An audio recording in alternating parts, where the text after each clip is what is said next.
வாழ்க வையகம், வாழ்க வையகம், வாழ்க வளமுடன். குரு வாழ்க, குருவே துணை. மகரிஷி நமக்கு காஸ் அண்ட் எஃபெக்ட் சிஸ்டம் அல்லது செயல் விளைவு நீதி பற்றி நிறைய விளக்கங்களை நமக்கு கொடுத்துருக்காங்க.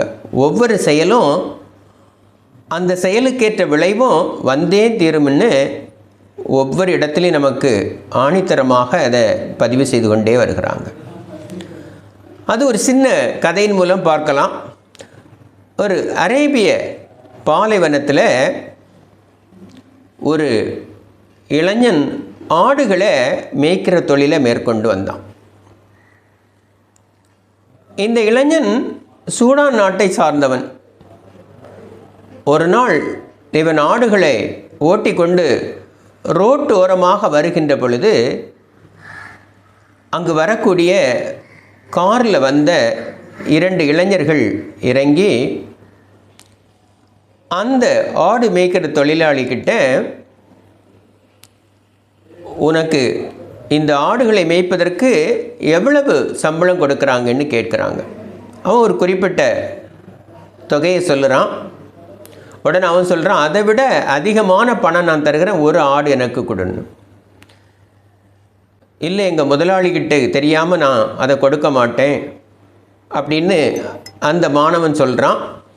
உடனே அந்த இளைஞர்கள் கேட்குறாங்க, அவங்க இப்போ பார்க்க போகிறதில்ல இல்லையா, அதனால் நீ கொடுத்தா சரியாக இருக்குவேன்னு.